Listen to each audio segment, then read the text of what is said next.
Yeah, question. yeah. What?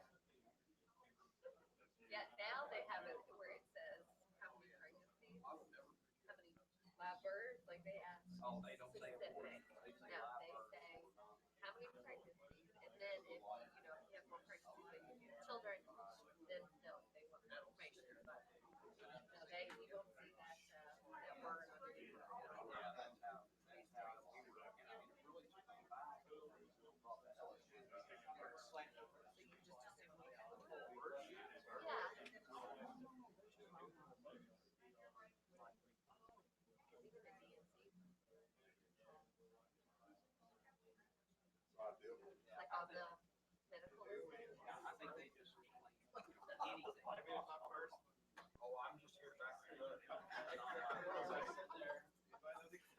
Which the DNC That's like your first one home. Yeah. Yeah, you go first. If you you have to abort. jump up. Wait, I get it. Ooh, It's just, it's terrible. When you come from where two different I'll words. be cheering. Like rainbows. You know? Where's your little brother? But I don't call it that. That's right. It's not good for Halloween. It will be good on Halloween though. We're gonna make it a positive.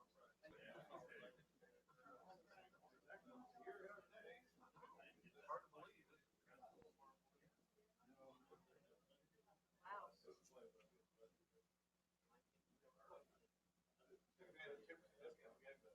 Yeah. Check the contract. I think you could have used me to go first. No, sorry.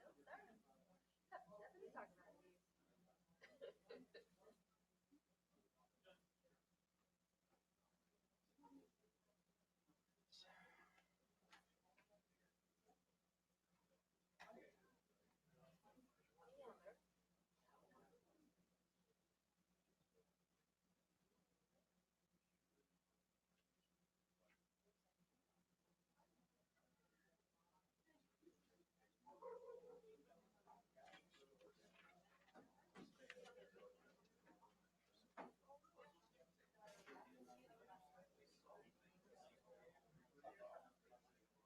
I talked to Lee Valley and they go less than $4,500 in fireworks.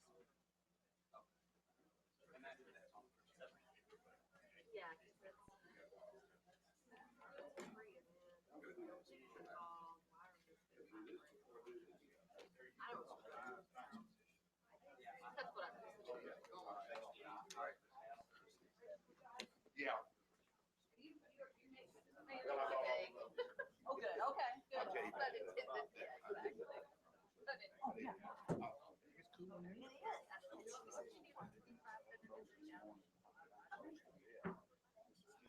Yeah. You know, just And it involves. breaks my heart, but I'd be happy anytime on that. That's, but I'm trying to get more insurance. Okay. I'm gonna hold out for your vote, Thomas. Do what? Well. I don't know. Who's the jump?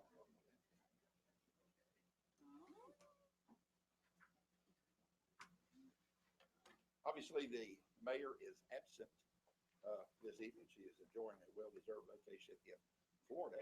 So at this time, protocol calls for the council to have nominations to select the presiding officer for this meeting. Do I have any nominations? Ron Thomas? Do I hear a second? Second. All in favor? Marty?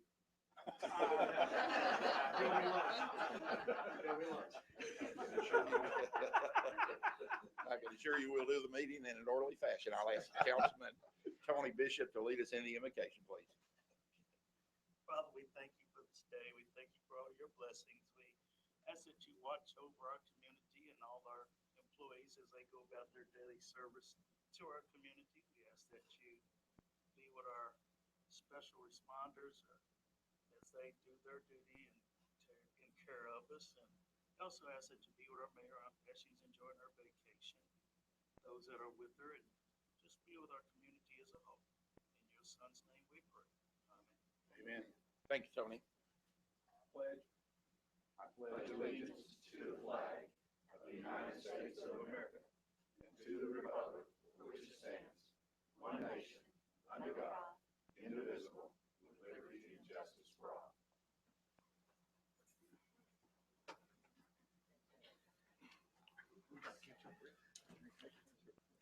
Welcome to this informal October 26th session of the council. Obviously, it is an informal meeting. We will be brief.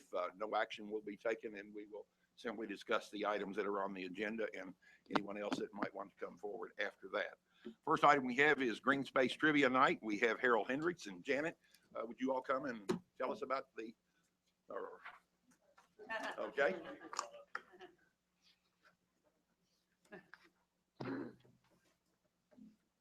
This is our third annual year for the Trivia Night down at the Community Center. We want to thank the city for letting us use it again. It's our own fundraiser of the year. It's a real interesting night. We do 30-some tables, $100 a piece of the table. You can bring 8 people with you. The mayor's been down there before, and they really had a good time and stuff. She can tell you about it and stuff like that. And it's really appreciate. The other thing I'd like to, and I've got some. Actually, I got some of our newsletters. Don't care to pass them down. It's actually got the flyer on the front of it. We had yesterday our Enchanted Forest Halloween Walk. we all walked down by the tracks there. We had a pretty good turnout. It's really neat. The performing arts schools, they dress up like different animals and tell children about their part in nature and stuff like that. It's not bad. I enjoyed stuff like that there going down through there. And we also want to thank Green Space as a whole, which is y'all well aware of. It's a nonprofit foundation which does all the trails around E-Town. We want to thank the continuing cities that support for us and whatnot. We think it's been a good marriage between both of them. We've got a lot of press the last year for people don't realize Elizabethtown, they were 40 years old last year. Louisville, and we soon, hopefully, will have a ring all the way around E-Town. Might have to use part of the sidewalks on Ring Road, but Louisville's just starting to do that now. Green Space visited 40 years ago. So anybody wants to brag about Green Space or the trails around E-Town, where else can you get 20 miles of walking trail within a metropolitan area like E-Town, whatnot, and it's quite good.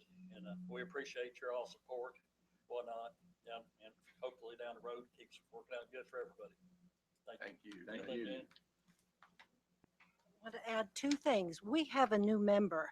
His name is Jerry Snyder. He's a young man. They're recent to Elizabethtown. He works at Fort Knox, and he has become our technical guru, and we are thrilled. We have business cards, people. And we are on Facebook, and we have a website, and they are being maintained. They're very interesting to see. Yesterday's hike, there are 27 pictures. You can enjoy the whole thing vicariously.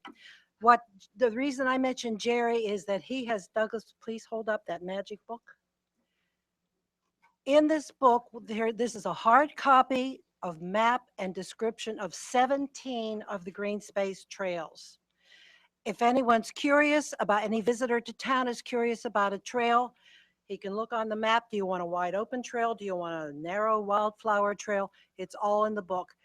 That book cost $100 in material costs. Jerry put, I don't know, 100+ hours into it, volunteer hours. So be aware that book exists. It will live at the tourist office here at City Hall, whatever anyone wants to do with it. Topic number 2, Trivia Night. As Harold said, you are all invited. The big issue with Trivia Night is, what do we win? What am I going to win at Trivia Night? Well, let me tell you what you will win.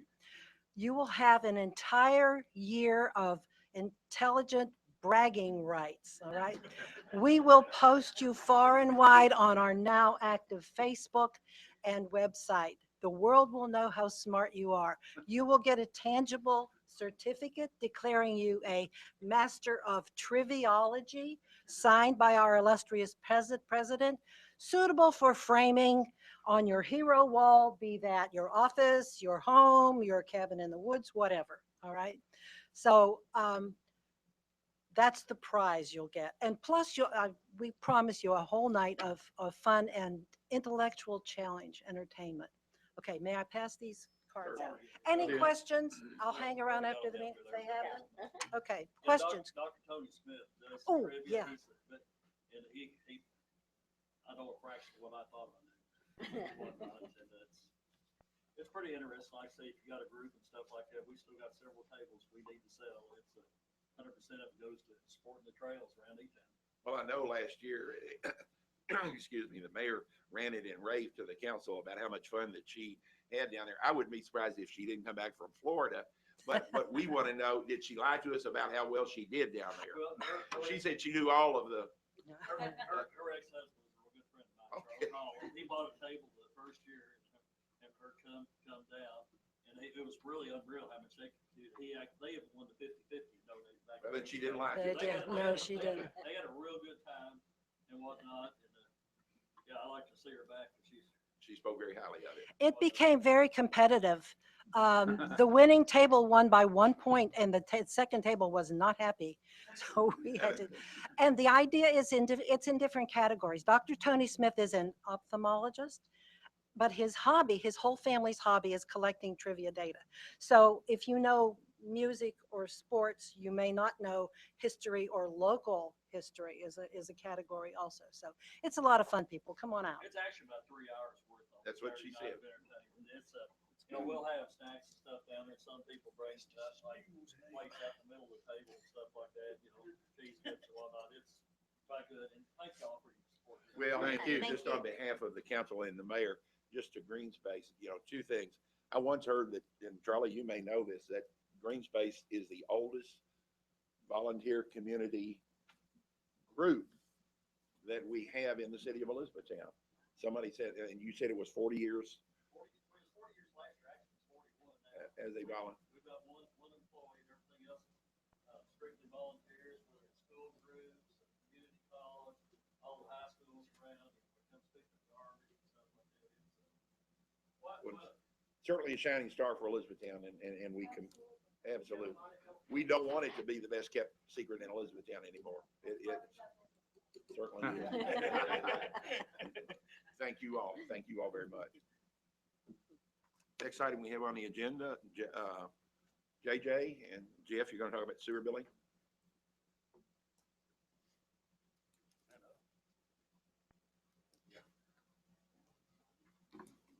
Council, Mayor for the day.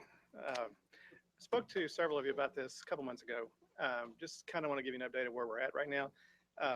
Just as a refresher, JJ and I had spoke several months ago about the possibility of District 2 billing sewer for the city.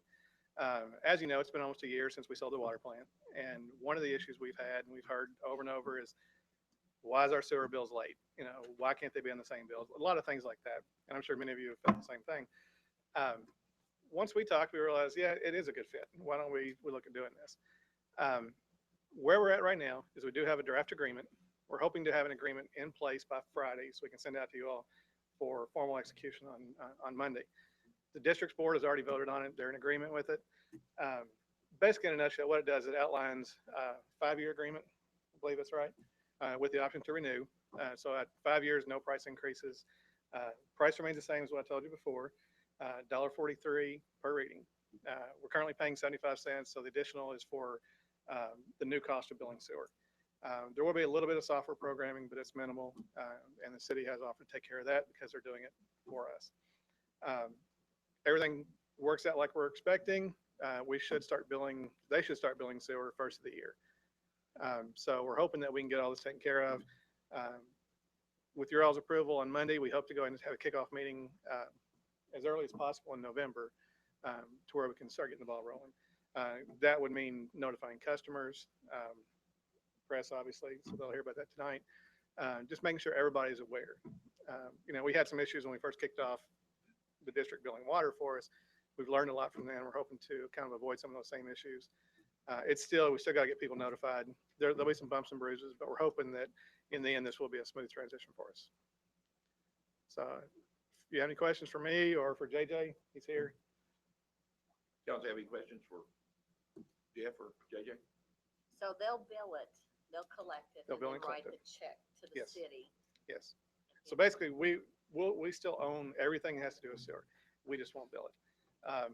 many advantages for the customer is because they will get a bill like the old days where water and sewer both was on the same bill. Right now, a big issue for us is that they send us the readings, and while they do send them timely to us, the way our system bills, we may bill somebody later in the month when they do it. So by the time they get our bill, they may be already getting ready to get another bill from the district. So it's kind of hard to match up. Okay, what was my reading for water here? Why does it not match up to here? Well, it's because it's a different month. So the customer will see the same bill, same readings. We'll still take care of any issues on the sewer side as far as service, but they'll take care of all the collection and the billing and be the first person they talk to probably on a billing issue. And they will have all of our, any like write-off procedures, or not write-off, but cut-off procedures if for non-payment will be based on their policies, which for us will be a good thing because they do a really good job of collecting. Jeff, I know Yes. there's been one or two occasions where I've called down, or Michelle's called down to the city and asked for our sewer. They were gonna use a lot of water or pool or watering or Yes. whatever. And you know, there's about 2 times a year where the city allows you to take the sewer portion off your water bill. Yes.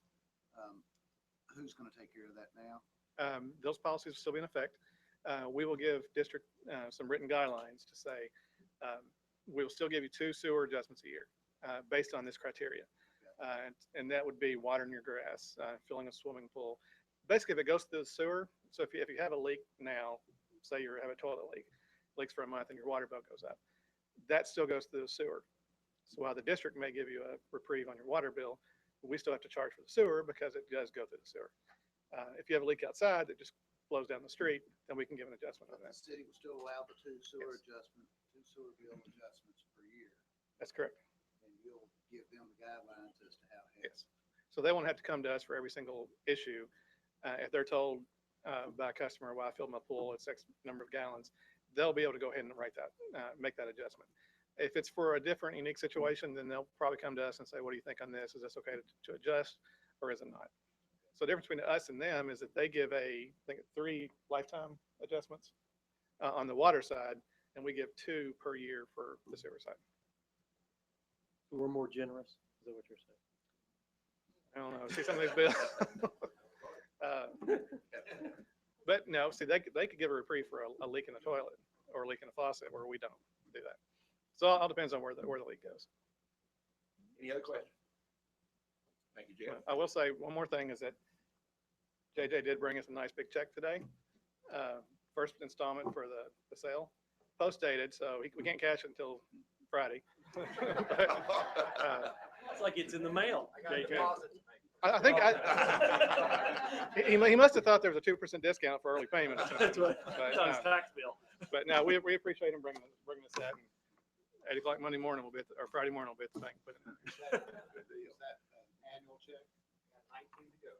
Yeah. 19 to go. That's what I was gonna say. I was gonna try and First figure out- of many, so we should have the agreement to you on Friday, for you to review in your packets and then hopefully approve on Monday. And then we'll start moving forward. Good deal. Thanks, Jeff. Thank you. Next item, IPO, outdoor cafe regulations, food trucks downtown.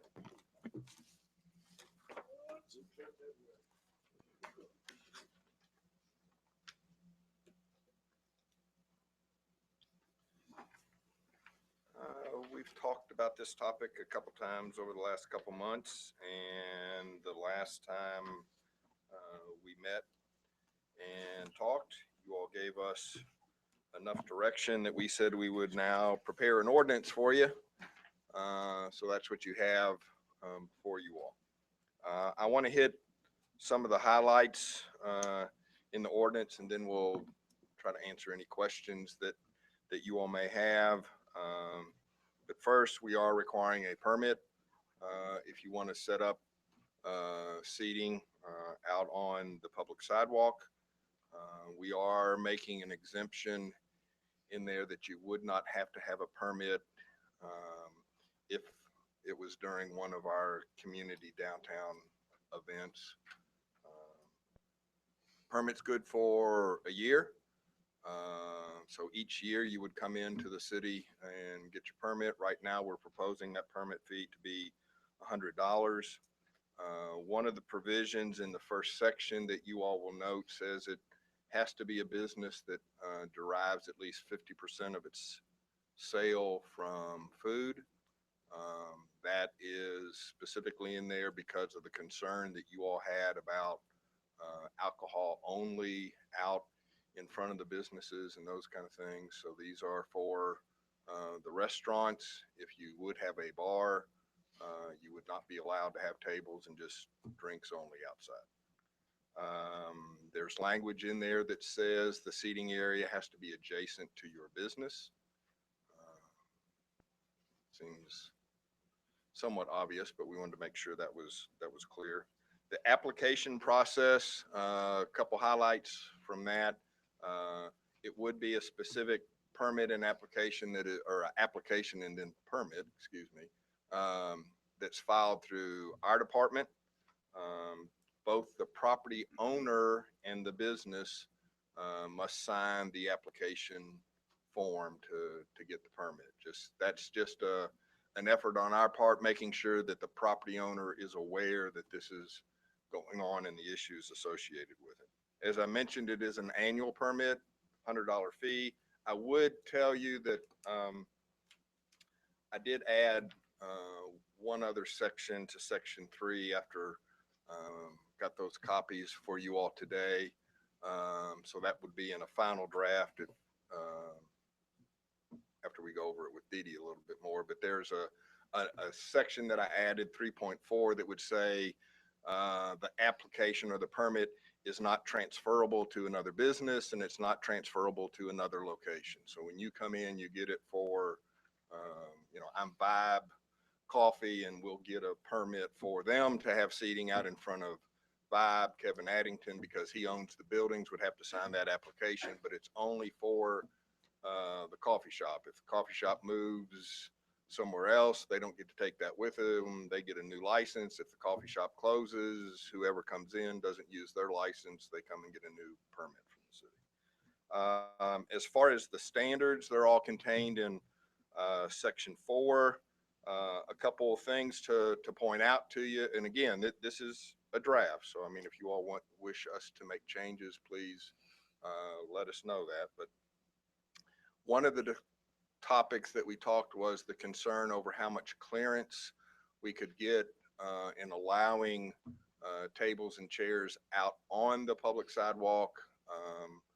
We told you all we wanted to make sure we had at least 4 feet. We have put in the ordinance that it must be a 54-inch clear area. So 4.5 feet is what we're going to try to make sure that we maintain. And again, that's just so the general public has a good area to still walk down the public sidewalks no matter where this takes place. Because of the frontages, we listed that businesses would be limited to a total of 8 seats. That, again, that's a number to start. If you all want to look at something different, we can. Is that 8 seats or 8 tables? 8 seats is the way we wrote it. Yeah. So 2 4-tops or 4 2-tops. I mean, however, some locations, I mean, right now Roxy's has some tables and chairs out in front of her restaurant. She's got 2 2-tops, and that's about all she's going to get. Most places that's probably, but around the public square, there may be the ability to get a little bit more. Like I said, that's a number for discussion. If you all would like us to look at that differently, we can. We also put in hours of operation, 7 a.m. to 11 p.m. Because it is the public sidewalk and this is a permit they are obtaining from the city. If they put tables and chairs out there, they're not allowed to attach them in any way. So we don't want them physically drilling or screwing anything into our sidewalk and doing any damages that way. Also put that there would not be any outdoor seating between December 15th and March 1st.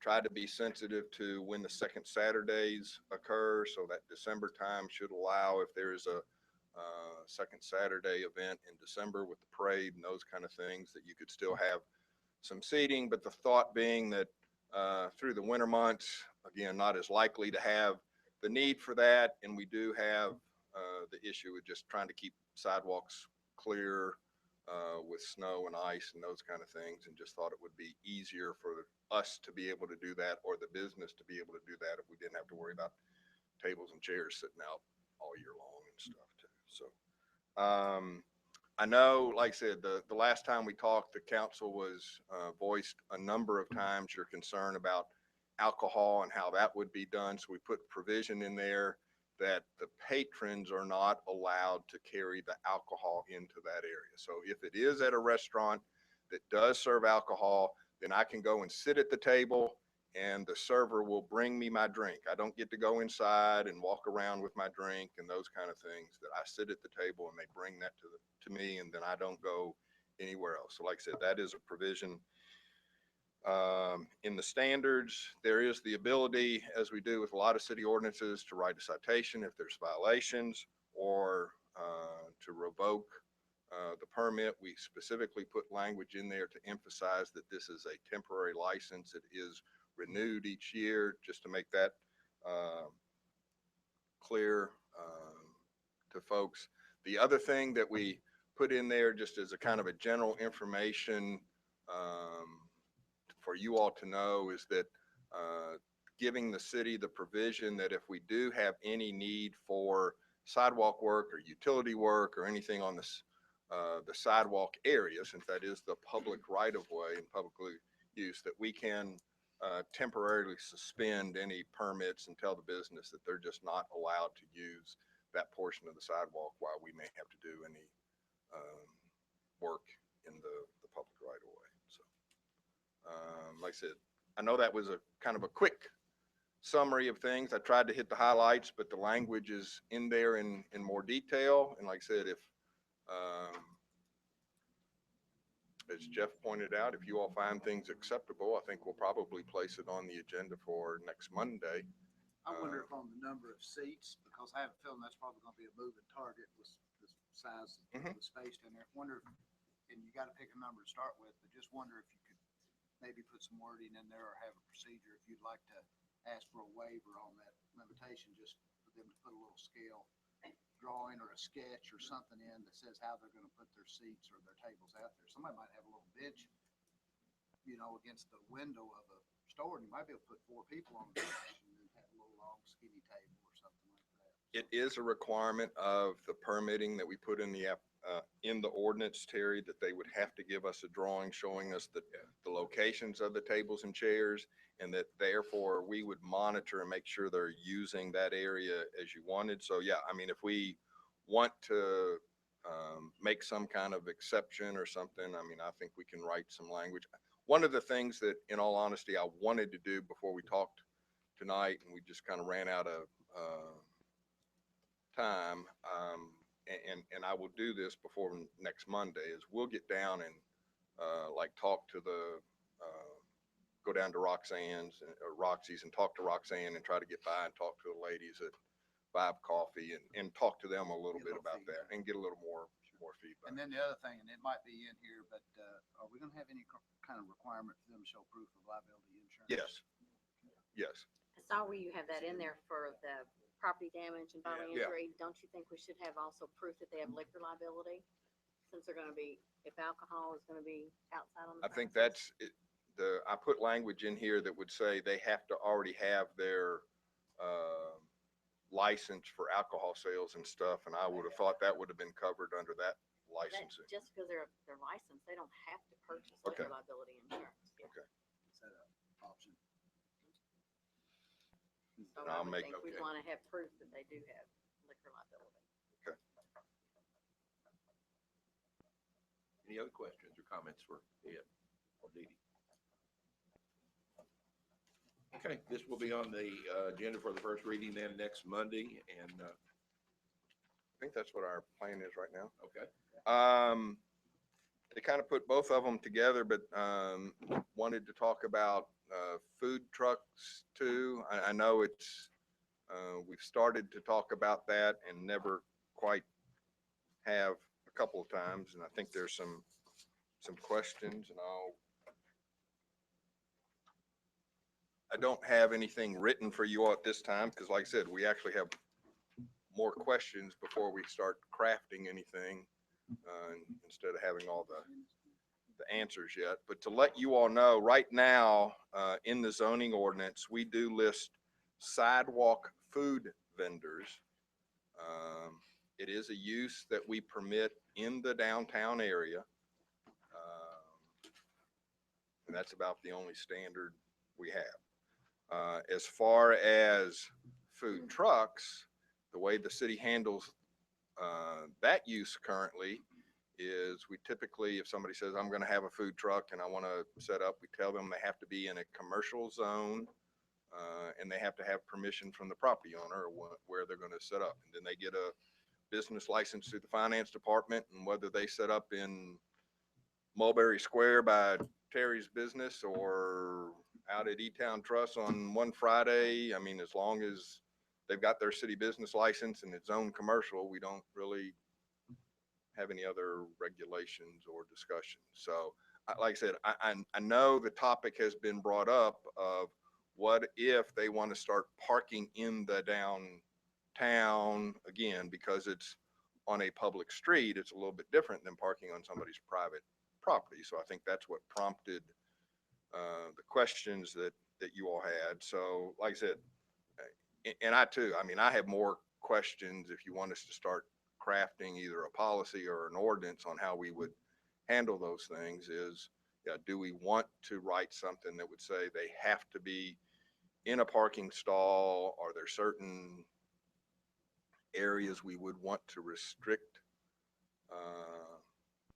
this use? I mean, I could see some discussion saying we don't want food trucks parked on the public square. It's okay to be on Main Street or a side street, but not in the public square blocking those spaces, because I think the general public feels they're the prime parking spaces downtown and don't want somebody taking them away from them. So like I said, that's a question whether or not we want to limit the numbers if we want to do that in the downtown. I can tell you right now, that's not a problem. I mean, we don't have people, they seem to be out right now in some of the higher traffic commercial areas. The food trucks that do come downtown are generally associated with a specific event, like the Thursday nights for the tavern, they had a food truck, but it was parked at Brown Pusey, and I mean, it was there for that evening event. They have been there on second Saturdays and other events, but again, they're generally associated with that specific event when the streets are closed and those kind of things. We just haven't had the issue currently. So, I mean, that's, I guess, my comments on limits. I mean, it doesn't seem to be. And we required, there are 3 or 4 that you occasionally will see, and like you say, they're on the outskirts. And we required anything other than that they have a permit now? They get a city business license, and like I said, and as long as they're parked in a commercial area and not blocking traffic, no, the city doesn't require any further permitting. We don't go out and check anything. We don't do anything. Like I said, when they initially come in to get their city business license, our office signs off on a zoning okay, and like I said, we give them just a very brief, you got to be in a commercial zone. And like I said, most of them are. Ron, I'm not aware of any problems we've had with any of the food truck vendors at all in any of their setups and locations. And I mean, I think they're pretty aware of, hey, I need to have people get up to me. I don't need to be blocking traffic and drive lanes and those kind of things. Like I said, it has not been an issue at all for our department. I mean, I can't speak for everybody in the city, but I'm not aware of any issues we've had with any of the food truck operations. We have nothing to do, obviously, with the health department end of it. I mean, right. Quality of the food or the That's right. sanitation. Right. That's right. Any other questions, comments for you? I mean, do you all want to, I mean, like I said, it's come up a time or two. Do you want to keep this going? Do you want to have some kind of, I mean, Food trucks ever asked to go out to sports park during events? You have to ask Seth that. Seth? We've actually got a policy out there because we sell concessions and things Right. like that, where they go through a process. If they want to set up, they've got to pay a fee and then do some other stuff. So we've got a process in place to kind of police how all that's handled. That's good. That's good. That's a good option. though. We, Charge them. We apparently have a little bit of a different policy with food trucks on the community events like Second Saturdays and things like that. I mean, typically, Terry, I mean, those events have been, limited hours during that day and they I set, guess what I'm saying is if you're gonna have a food truck and you want it to be downtown, the only place you could be downtown is to be pulled into a parking space, but then you're not into a commercial zone. You're on a public street. correct. They still gotta have. a So permit. that kind of solves that problem of, because I think the only thing that we would be concerned about is you don't want to have people standing at the food truck and being in the street, Correct. like that. I mean, that's the concern. But like I said, most of the time it's been with those events when the streets have been closed, so it hasn't That's been right. the issue. So obviously there's some kind of protocol set up already for Second Saturdays and things like that. Because Correct. I've seen, maybe not food trucks, but I've seen food Vendors vendors in too, the yeah. street or in the parking stall down on Second Saturday. And the other time, the only other time that I've seen food vendors, they are on private property in Lowe's or that auto Right. store or. some- So if we don't really have a problem and they're not, I mean, they can't, a food truck can't set up on a sidewalk, can't set up in a parking, can't set up in the street. Right. I mean, like at Justice, in the parking lot back there. So the pleasure of the group would be that we just wait and see right now and we're satisfied with the second Saturday and I don't think there's an issue right now, so I don't I know why we put an I ordinance in agree. if there's not Okay. an issue right I now. agree. We have a few on the books that we don't enforce, and we probably should. That's a good idea. Anyway, we don't need another one. Good deal. Thanks, Ed. Thanks. Next item, last item. Mark, air compressor bids, for private fire systems and ISO. As you know, we've had several projects in the works, and they're kind of coming to wrapping up. The first one is, if you remember, we got an Assistance to Firefighters grant, an AFG grant for $50,000, which $45,000 is provided by the government, city or federal government, and $5,000 we match. We put out bids and got 3 back. We've chosen, I went to the bids committee and talked to them, and they approved our choice, which is a Mako compressor. It started out actually as the highest bid, but once we went through the bid package and took discounts that all 3 had provided, and some provided installation, some didn't, some removed the old equipment, some didn't.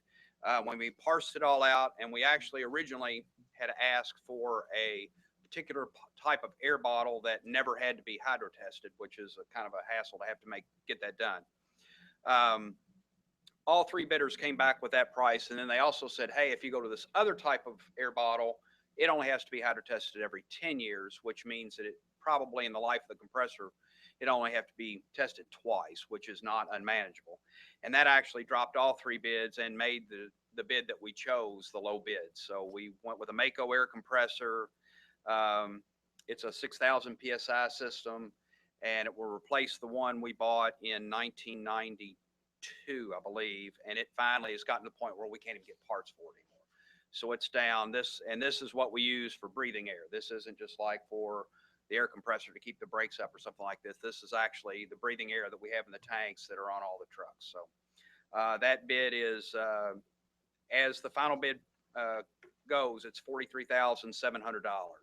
So we have spoken with the Assistance to Firefighter grant people and said, hey, we're going to have some money left over. Can we actually add some additional bottles to our system so that we'll have more capacity? And they're reviewing it, but they didn't see that that would be a problem. So we should get to the 50,000 mark. And like I say, the city's part of that is about 5,000. So the compressor stays at the firehouse. Correct. It's not, we have a mobile compressor already, This is the stationary. but this is for the main fire station, yes. And you'll fill the tanks up from there.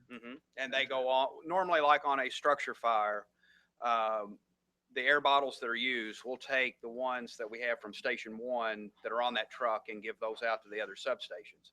Then we'll take all the empties back, fill them, and then they'll be on the truck. So kind of makes it it makes it more practical to just to have one compressor instead of multiple compressors. Anything at all you can do with the old compressor? Are there any smaller departments that could use it, or? is it No, in it's trouble? completely, it doesn't even operate anymore. It's completely gone. They are going to give us a $2,000 trade-in on that, which is not a lot for a $43,000 system, but the other two offered $1,000 each.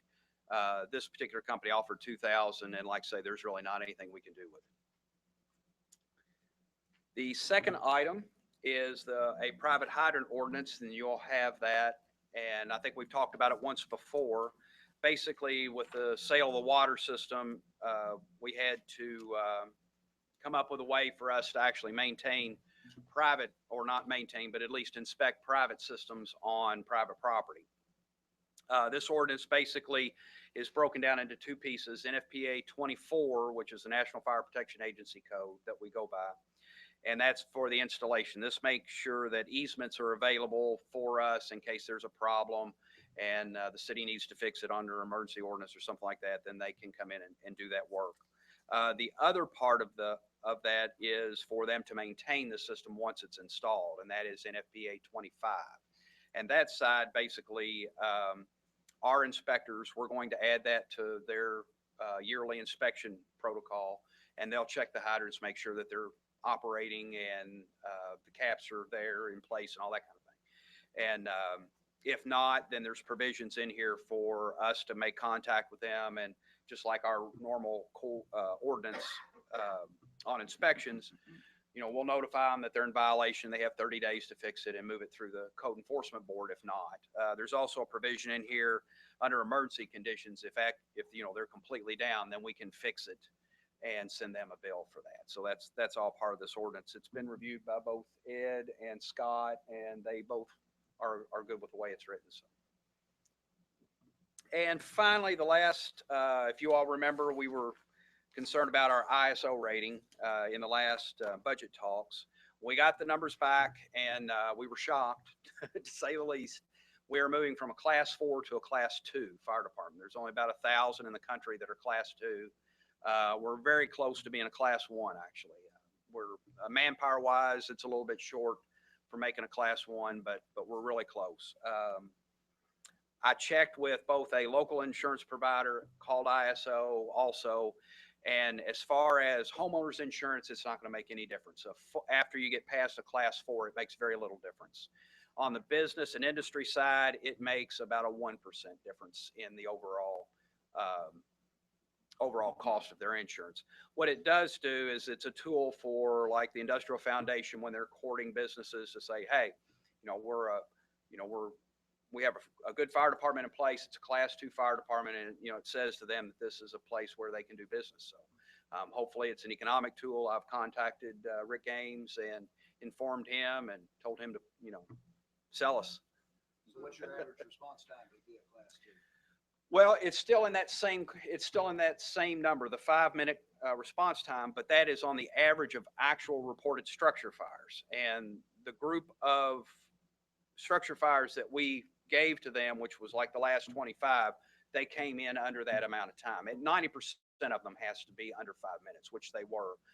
The area of town that's a little bit underserved out here on the east side, we have had maybe one structure fire over the last few years in that area at a hotel.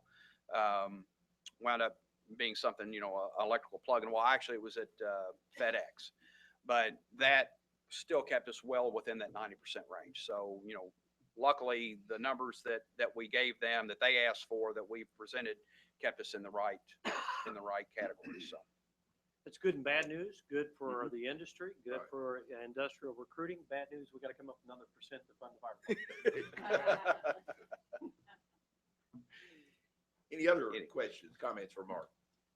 Thank you, Mark. Congratulations. to the Yeah. fire department. thanks. Thank you.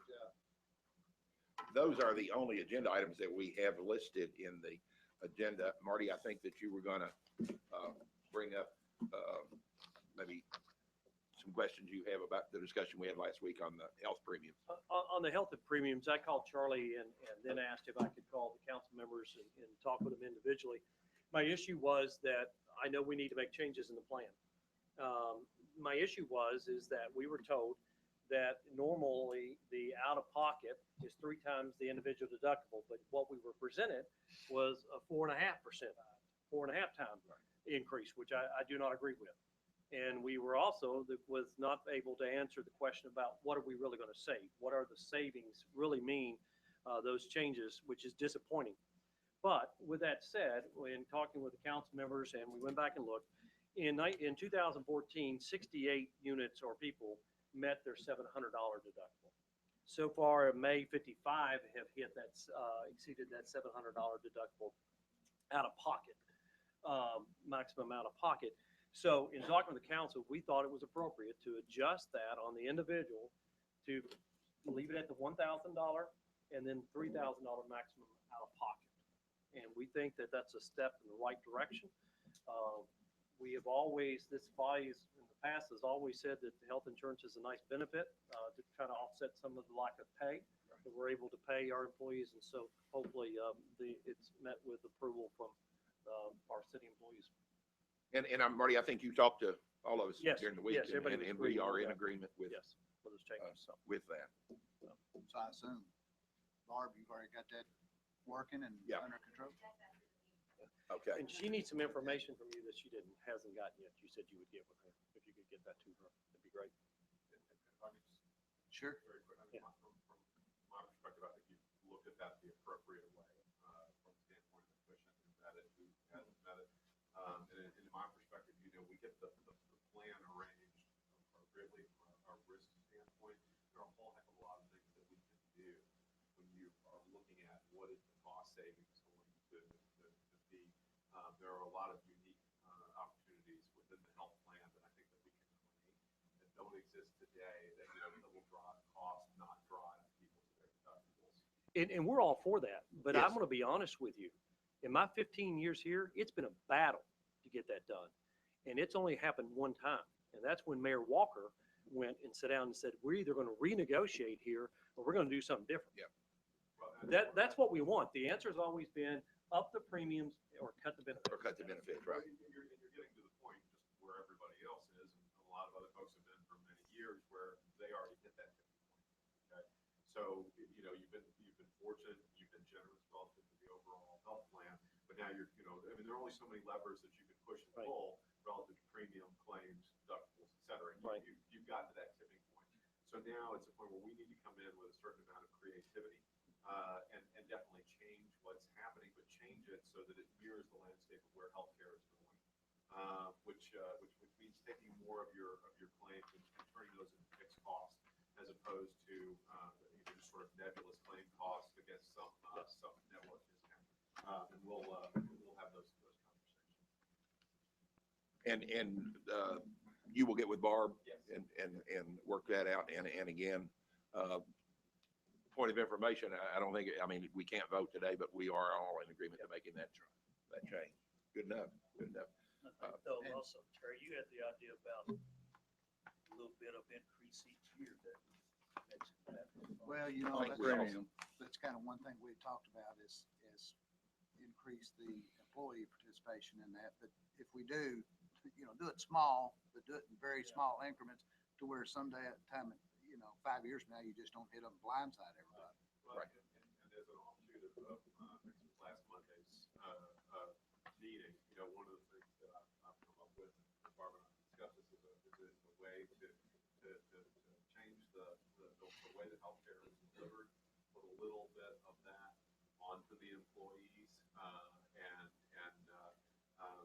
so we've got a plan for that actually makes those dollars valuable to them, and it also makes the dollars valuable to the city. Good deal. Thank you. And I appreciate Marty taking the extra step and I do looking into too. it, because we were all pretty well satisfied when we left here at the last meeting, and I don't think Marty was, and so he investigated a Exactly. little bit more, and I think the suggestions make sense, so No. maybe it'll make a better program for all of our employees. That's what we want to do. Absolutely. Yeah, and we're all in agreement. Thank you, Marty. Anyone else in the audience have anything they'd like to bring before this informal meeting today? Anybody else on the council have anything they want to bring us? Charlie? Appreciate the courtesy extended by the council and the cordial manner in which we conducted this. I think sometimes legislative bodies are not as agreeable as we have been and always are. So I appreciate that very much. It's our group hug before the meeting.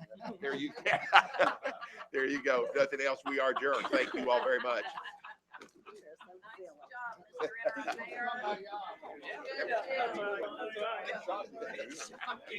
Good speak.